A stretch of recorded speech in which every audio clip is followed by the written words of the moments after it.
Welcome back to another episode of the Ring Fanatics podcast, episode number 161. I am Nick, your host. Today, I am not joined by Joel, by myself. If you're watching this on YouTube, if you're not, as I said, I am not with Joel. I am by myself. As you can tell by the title of this YouTube video, and as you can see if you're watching this on YouTube, I will be talking about Backlash and giving my predictions for each match. Backlash is obviously taking place this Saturday. If you're watching this on Friday, then tomorrow. Um, then yeah, it's taking place tomorrow in France. The first premium live event following WrestleMania for WWE. Um, and before I even get to the predictions, as I typically say before each episode, go subscribe to us on YouTube. Follow us on all platforms. Give us a follow, a like, a 5-star review, a comment on the YouTube video. Anything will help. All the support we can get is great. We even have a merch shop. As you can tell by watching the YouTube video, the link down below, www.trfshop.com, where you can just buy any merch of the Ring Fanatics. Any help is fine with us. All the support we can get is fine. But yeah, like I said, I'll be doing the predictions for this Saturday's WWE Backlash pay-per-view. It is a short card. Um, it is only 5 matches that have been announced so far. Obviously, this is recorded before SmackDown and released before SmackDown. For all we know, they can release another match beforehand to make it 6, but so far we have 5 that are announced. I'm always been somebody who prefers quality over quantity. I'd rather have 5 good matches than 7 matches with 2 of them not necessarily, needed for the pay per view or the premium live events. I just hope that each match gets a decent amount of time and none of them feel rushed. Obviously this is uh to the U.S. audience. This is going to be an international show, like I said, in France. Typically, I've noticed over the past couple of months, um, actually the past a year or so, when they've done uh international shows for premium live events, they typically like to do a couple of surprise segments or something that takes place that no one's expecting to come or expected to see at the show. Remember the last time in Australia they had that Grayson Waller show, the Grayson Waller effect. Even though that was announced, that was kind of like something they threw into the pay per view. I remember John Cena had something last year. Um, in I believe it was in the UK, he came out confronted Grayson Waller, or vice versa. I feel like some of the shows that are taking place in these international places had some couple of surprises in them. So I'm expecting something to happen on Saturday at Backlash as a surprise to us. I know John Cena, a little bit of a spoiler for those who didn't know, John Cena and Charlotte Flair posted on social media that they were in France. So I think Charlotte did. I think a fan posted that John Cena was there, and that kind of started, buzzing all over wrestling social media. It's like, oh, John Cena's in France. I wonder what he's doing.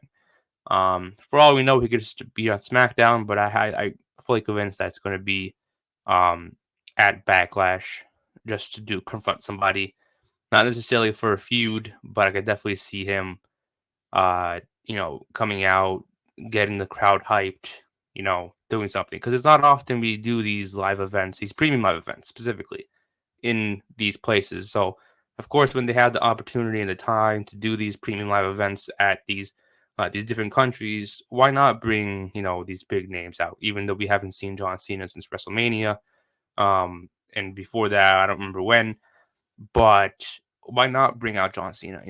Get the crowd all riled up and hyped up, and all that sort.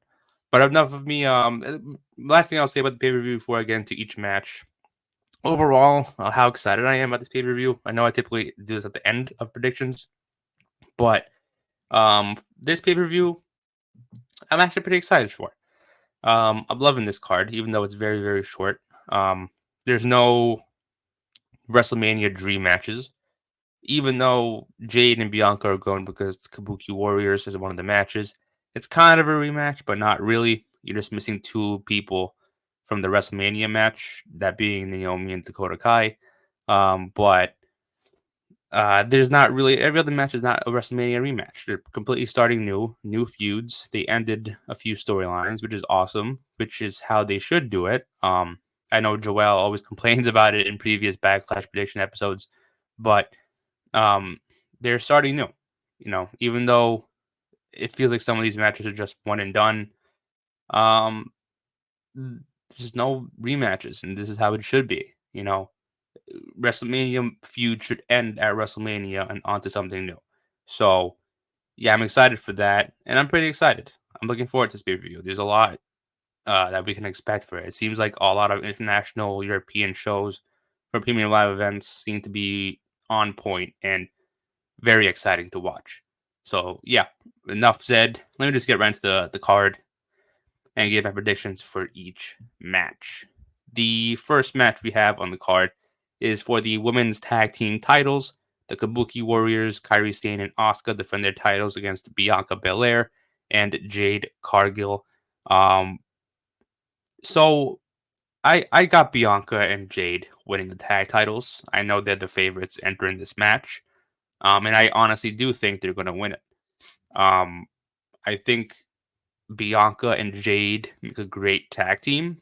I've seen videos and clips from like live events that they've done throughout this week in different countries. And I know they've teamed before. We saw it at WrestleMania. They seem to have a great chemistry in the ring. Um, and just imagining those tag titles on them seemed to me that they're going to be a pretty dominant tag team. It's probably going to be hard for any tag team, women's tag team, to take those titles off of them. But I'm going to say that they're going to win it and they're going to have a long ass title reign. When they're going to lose it, I don't know. I'm going to say roughly around the end till the end of this year, the latest when they lose it. And the reason why I say that is because I personally think that this is going to lead to a Bianca heel turn. Sorry, no, not Bianca. My apologies. A Jade Cargill heel turn and cost them the tag belts to whoever, whenever that is. Jade turns on Bianca. That's when she turns heel on Bianca. She cost them the tag titles, and that sets up Bianca versus Jade at some point down the line. Obviously, Bianca being the babyface, Jade being the heel. That could definitely be a Mania match without the title. Um, we've seen over at AEW, Jade's amazing. Her best work is when she's a heel. So far, I know we've only seen Jade as a babyface for a little bit of time, but again, what we've seen from her over at AEW, she she's a draw as a heel. She's amazing at it. Um, I get it. Like a lot of people were hyped that she signed with WWE, and that brought in a lot of attention. People were excited. So yeah, why not make her, a baby face right now? But I don't think it should stay like that. It should definitely make her a heel and keep it like that until um for most of her career. That's what she works best as a heel. Um, and I'm guarantee you that will draw a lot of money, draw a lot of eyes to the product. Definitely bring out the best in everybody that she works with. Definitely bring out the best in her. Again, I'm not saying that her babyface work right now is terrible, but it's just between what she's done so far and her heel work over at AEW, I would prefer they keep her as a heel. It'd be great if she had a manager like MVP to accompany her, kind of like what they did with Mark Sterling in AEW. Does she necessarily need a manager? Not really. She can definitely work on her own, but I think the presence of having a manager by her side makes her look like even more of a star. Um, again, her babyface is okay right now. It's just she could definitely elevate her career more if she goes back to being a heel. And I think this is what is going to lead up to that. Like I said, they're going to definitely put the titles on Jade and Bianca. They're going to hold it for a long time. They're actually going to lose the titles to whoever at some point down the line. And then that's the only way I can logically see, these two lose those tag titles because they're gonna make it's gonna be impossible. Can they do it? Yes, obviously. They could definitely build up a tag team, you know, in the meantime to be capable of beating them too. It's just, will they have enough tag teams to put up against Jade and Bianca for this long ass time? They have a few, like Alba Fire, Isla Dawn, Kaden and Katana Chance. I know Candice and Indy, Chelsea and Piper Nevin are kind of a tag team still, even though Chelsea's in NXT as of right now. Um, they could definitely throw in two names, like Damage Control again. Maybe they feud with EO and Dakota. I know Asuka, from what I remember, about a month ago, she was injured.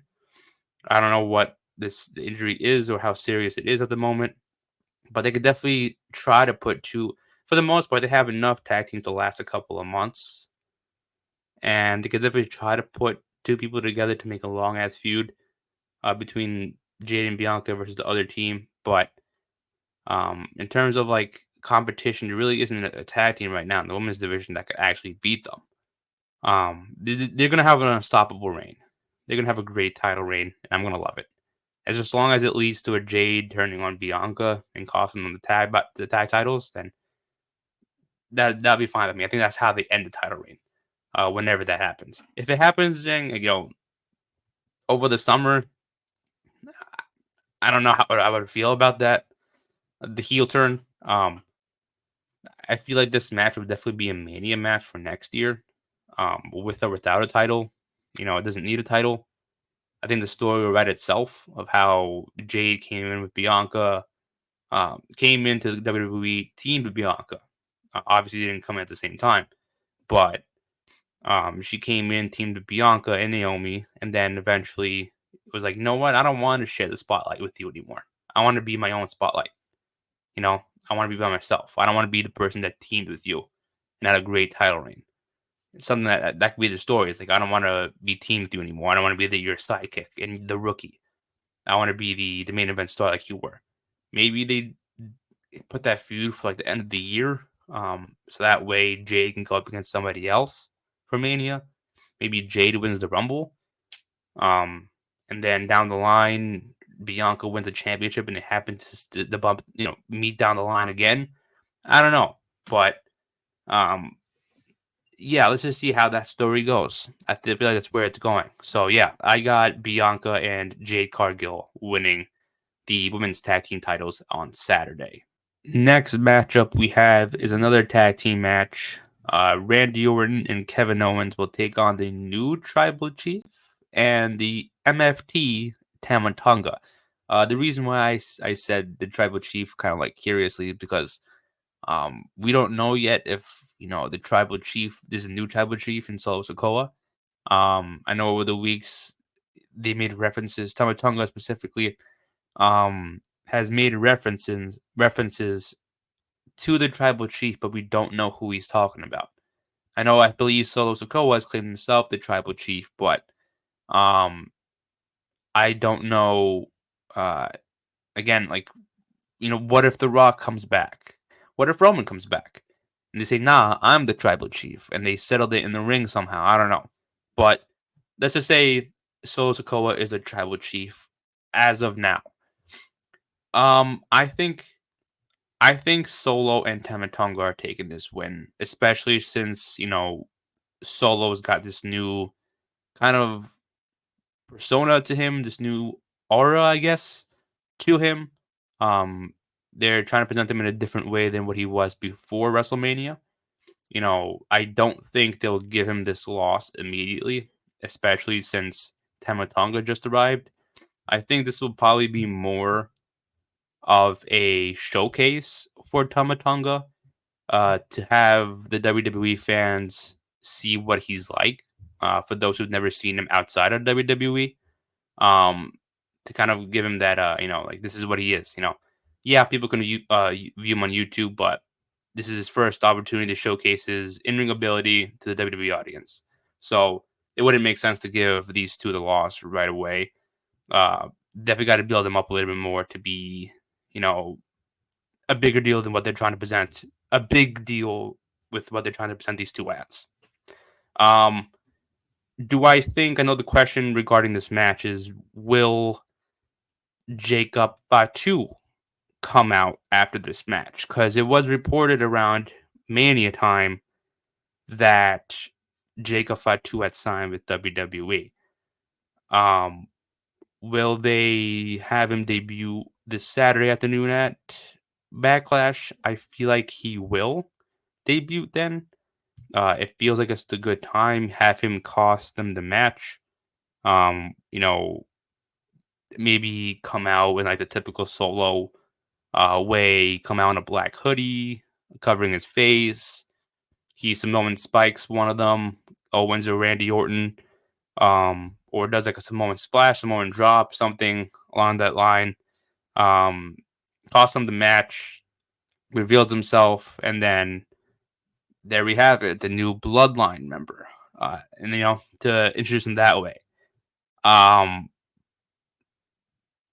I It'll be cool to have Solo and be partnered with Fatu. Makes sense. Obviously, he's part of the family. I believe they mentioned him in that family tree that they did in that press conference in Mania in Las Vegas a couple months ago. So it makes sense. It's there, and I would love to see this new Bloodline group together. They could definitely run through a lot of teams in WWE. That'd be a great tag team with Tama Tonga and Jacob Fatu. Run through the tag team division. Maybe they win the tag titles down the line. I know a lot of people are saying they want to see uh, these three, and maybe The Rock compete in in War Games later on in the year, which would be dope. To be honest, I believe that's what it's going to lead to. But you don't want to start this new, you know, I don't want to say persona because it's been the same Solo Sokoa, but just a different attitude. This new attitude of Solo on a negative note. Again, Solo Sokoa. It's also Tamatonga's first live.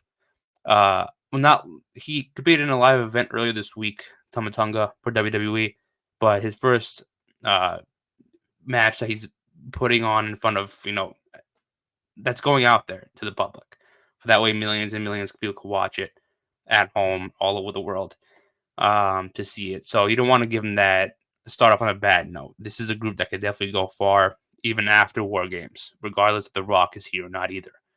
You need Solo to be that leader. And this is the great way to do it. This is a great way to push Solo. Uh, will Jimmy come out? Because I know that's also somebody that, obviously a few weeks ago when this started, when Tamatonga debuted, he attacked Jimmy Uso. Um, I was thinking that the other day. It was like, wait, what if Jimmy comes out instead of Jacob Fatu? That could both of them can come out. I could definitely see Jimmy coming out trying to cost Solo and Tamatonga the win, but maybe Jacob Fatu comes out afterwards and attacks Jimmy, then attacks or distracts Randy or Kevin Owens, costing them to the match and helping out Solo and Tamatonga get the victory that way. Um, you know, that could definitely lead to a Solo versus Jimmy, maybe for Money in the Bank one-on-one or King of the Ring, because King of the Ring is later on in the month too. So there's many different ways that they can go about it to be like, okay, you know, the story can go on for a couple more months before War Games this year in November. So we shall see who comes out and who attacks who costs what. But Jacob Fatu is more likely to come out after this match than Jimmy is. But I also wouldn't be surprised if Jimmy came out to try to help out Jimmy and to try to help out Randy and Kevin Owens. But yeah, I got Solo and Tamatonga specifically with the help of Jacob Fatu winning this match. So the next match we have here is for the WWE Women's Championship. Bayley defends her title against Naomi and Tiffany Stratton in a triple threat match. Um, I have Bayley winning this. It's just I don't know how they're gonna do it, and what I mean is by that is, um, I don't see, I don't know who she's gonna pin to win the match. I don't think she should be pinning Tiffany Stratton, specifically a young up and coming star. This is her first title reign, her first title match on the main roster. I personally felt like that was too soon. I think they should have waited for her down the line later on in the year. Surprised they gave her a title reign so soon. Not saying she doesn't deserve it. It's just I thought it was too soon. She just got here earlier in the year. Um, Same for Naomi. I know she just returned to the Rumble the same night Tiffany Stratton made her main roster debut. But for Naomi, I don't see her taking the pin either. I think Naomi, I thought I thought she would have gotten another title shot down the line too. But I guess there wasn't really anybody on SmackDown for Bailey to go up against. I think this match, Bailey versus Io, could have been the rematch for Backlash. That rematch I wouldn't have minded. Um, but I don't know who's getting the pin here. Obviously, I don't see Bailey losing it either. Um, I I think she deserves a long length title reign.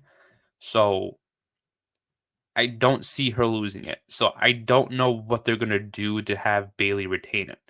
Obviously, we saw on the first night of the draft, Nia Jax got drafted to SmackDown, and during that number one contender match between Stratton and Naomi, she attacked both of them, causing this triple threat match to happen. I almost said Triple H, but she attacked both Naomi and Stratton to cause this match to take place to begin with. Um, Even though I would have said have her get involved in it too. Obviously triple threat matches are no disqualification unless she somehow gets involved, attacks them three.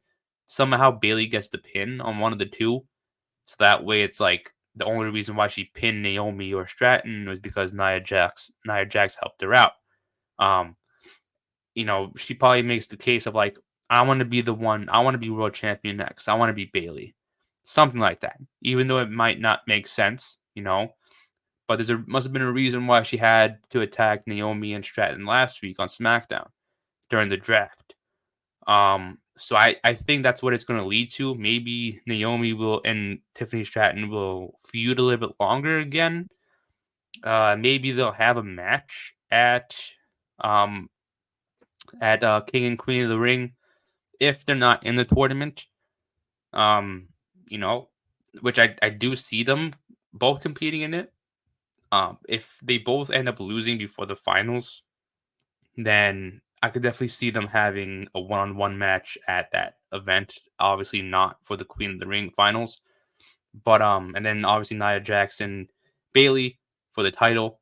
I think lately they've been doing more than one women's match during a Saudi show, so those could be the three matches. Maybe Becky world title, maybe not be defended on like a Raw or something. I don't know. But this match is like, again, I know who I want to win. I want Bailey to win. That's who I want to win. That's who should win. But it's just that these two. It's I think they put this match in a difficult spot. Like I said, I don't know who's going to take the pin between Naomi and Stratton. Specifically, cleanly. Uh, Nia Jax has to get involved some way to help Bailey. Not with the intentions of helping Bailey, but like she happens to get in there, attack all three of them, and she happened to have helped Bailey, leading to them two going one on one at some point down the line. Uh, but I don't know, man. I don't know. This is a tough one. This was a confusing. Not saying I'm not going to enjoy this match. This is a bad first title defense for Bailey. Well, second, she faced Naomi once in the past, which, this isn't bad. It's just, again, who is she going to have pin? It's not going to be cleanly. That's all I know. Unless like they somehow have like Tiffany Stratton being this close, like seconds away of almost winning, but then somehow like Naomi just does something, pushes it out of the way. Bailey does a Bailey to belly to Naomi, causing her to win, something like that. Or Naomi accidentally hits Tiffany Stratton. Bailey pushes her out of the way. She gets the pin. Something where it's like it's clearly going to lead to another feud afterwards with one of these two or Nia Jax. I don't know what the case may be, but I feel like they put themselves in a difficult situation on who gets the pin cleanly. So I don't know. I just Bailey's got to retain this. Yeah, both of these women can definitely get title shots again down the line, so it won't hurt anybody really that much. Um, I just feel like if they didn't need to put, I just feel like they didn't need to make this a triple threat. If anything, they could have just made Naomi get her rematch since Tiffany Stratton caused disqualification when she defended against Bailey. That could have been the case, but um, I don't know. I just got Bailey winning. This is a great feud. Tiffany Stratton would definitely win the title down the line. Um, uh, when I don't know, but she'll definitely win it down the line. Same with Naomi. I feel like she'll win it down the road eventually. So we just gotta wait and see on that one. But yeah, I have Bailey winning this match. Next match we have on the card is for the World Heavyweight Championship. Damian Priest defends his title against main event Jey Uso, the number one contender. Um, I don't see Jey Uso winning it. Not just because it's too soon for Damian to lose his title. I just feel like, you know, I don't know. I just don't feel like it's the right time for Jey. I think this might be a transitional feud for Damian. I feel like Damian will probably face. I'm not. So I don't want to say this in a way where people are going to take it in the wrong context.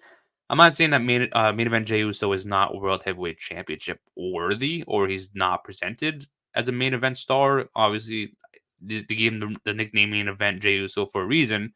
I do think he's World Heavyweight Championship worthy, but I don't think he's winning it now. I think they just threw him at Damian just to be that transitional feud to begin with. I think at Clash of the Castle, or maybe at uh, King and Queen of the Ring later this month, they will have Damian face someone like Drew McIntyre or CM Punk, or Gunther down the line. They're just giving Jey Uso now so you can say that he had beaten somebody and retained his title right away.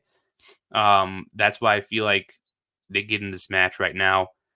Um, and also because, like I said, don't think they'll give uh Damian Priest a loss. It's too soon. I'm loving this title reign. He seems to be the right person to be holding the title right now. Um, we have, like I said, King and Queen of the Ring is later this month. I could definitely see Damian beating somebody else for the title that pay per view or premium event. Then potentially losing it at Clash at the Castle. I think the legit uh, contender for that premium event has to be Drew. Um, will they do it? I don't know. I think Drew versus CM Punk is worth that pay per view, the premium live event, without the title. But I don't know. I think Damien Damien has uh, Damien is doing well with it. I know there's a lot of tension in the Judgment Day right now. Damien seems to be getting pretty much upset at everything that Dom and JD McDonough are doing. Finn Balor, not so much getting on the bad side of Damien. I feel like that's gonna be something that happens at Backlash, where Finn Balor is celebrating with Damian Priest with the other members of Judgment Day after he beats Jey Uso. Then he does something like he did in NXT a couple of years ago, where he just like Helluva kicks or Pele kicks. Sorry, Pele kicks Damien when he's not expecting it, causing a heel turn on Damien. They all uh, kind of drift away from Damien. It's still Judgment Day with Dom and JD. And Damien's pretty much by himself. And that leaves him with uh, like a challenger for King and Queen of the Ring at Saudi. Um, Finn Balor versus Damian Priest 1-on-1. And we shall see who wins that one. But that's what I feel like is gonna happen here at Backlash. Um, Finn Balor. Here's the thing. I do think that Damien is going to win it. Like I said, potentially have Finn Balor turn heel on him afterwards and have keep throwing him out. But I don't know if I would make him the next challenger at the Saudi show. I feel like if you're gonna do Finn versus Damian, it's got to be later on in the year, or at least at Mania next year, for the world title. I also don't see Damian holding it that long, down the line. So if it's going to happen, it's going to happen this year in 2024. Finn versus Damian. So, um, would I want to see that Finn Balor lose that match if it happens at the Saudi show? No. Um, but it's gonna happen this year. I feel like that's my prediction. Um, you know, so yeah, that's what I got. I feel like Damian is going to win this match. Um, Too soon to be losing it. Only holding it for about a month already. And I feel like Finn Balor will turn on Damian after the match. I don't know. It's Is it too soon to have Finn Balor turn on Damian? Yes, I feel like it is too soon, but it could also be a possibility. Um, you you can't rule that out for this Saturday. I know it's way too far fetched. I get it. Um, but we may never know. We may never know. You got to predict unpredictable. So yeah, I love Jey Uso, but I feel like they just threw him at him just to be a traditional opponent for Damian Priest. I don't think he's winning it anytime soon. So I got my guy Damian winning this match. And now the final match of the card. This is a quick episode so far. It's been a little bit over a half hour. So I'm assuming this match for the WWE Universal Championship, Cody Rhodes defending his title against AJ Styles. Let's just say it's the main event. It seems like it's going to be. Um, this Honestly, this match is, and if you've been listening to the podcast for a while, you know that this is a dream match that I've been talking about since Cody Rhodes returned to the company 2 years ago. They have the history. Both of these guys are very close with the Young Bucks, former Bullet Club members. They know the same people. AJ Styles debuted in WWE the same year Cody left. They never crossed paths, so this is a great first opponent for Cody Rhodes and his title. That just sucks that it's happening now. I don't know the reason why I say that, because I don't know if they're gonna end up giving this storyline a little bit more time down the line, or if it's just a one-time thing, then on to the next person. I really hope they give these two more of a story to continue down the line, so that way it lasts a couple months. But I they have the story, like I said. This feels kind of rushed for this pay per view. That's why I feel like it's gonna give a little bit more story time after Backlash. But they got to give us a reason at that match to give us that story extended a little bit more. In terms of what, I don't know. I don't know what they're gonna do to cause that to happen. But it's interference, he cheats, or like disqualifies himself. AJ Styles was this close to winning. We shall see. But uh, yeah, I love this match already, even though it hasn't happened yet technically. Cody's got to retain this. There's no way he's losing it now. There's like a 0% chance that he's losing this match. Um, Sorry to AJ. I love AJ Styles, big fan of his, but there's no way he's taking the title off him now. That's why I kind of feel like, that's why I said before, I'm like, it sucks that it's happening now, because who knows? Like I said, this could just be a one-time thing, and they don't cross paths till later on. Um, I want it to be, a long ass story. It happens for a couple of months, not too long. I would say no later than Money in the Bank it ends. But I think they could work very well together. I know Joel and I said this when we did the WrestleMania predictions, that AJ Styles and LA Knight were going to kill the show, the killer match, and they did phenomenal in that match. No pun intended. But um, LA Knight and AJ Styles had a great match at WrestleMania. I'm sure these two will have the same,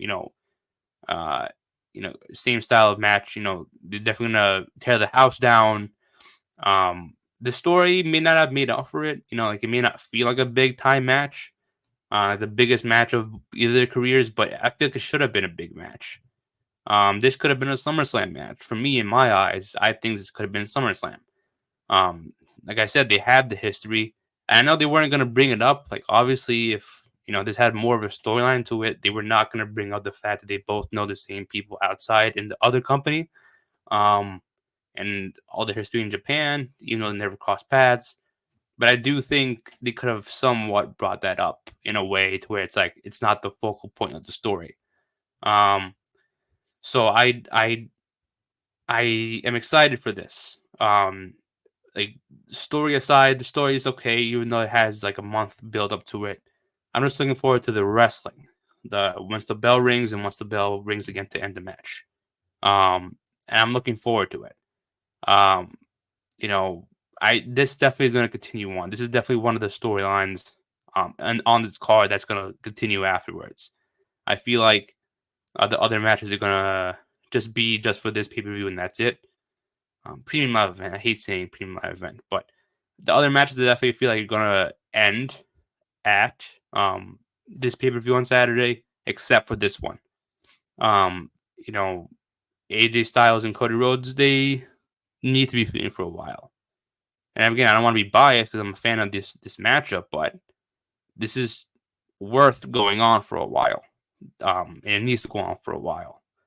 So I'm excited for it. I got Cody winning, like I said.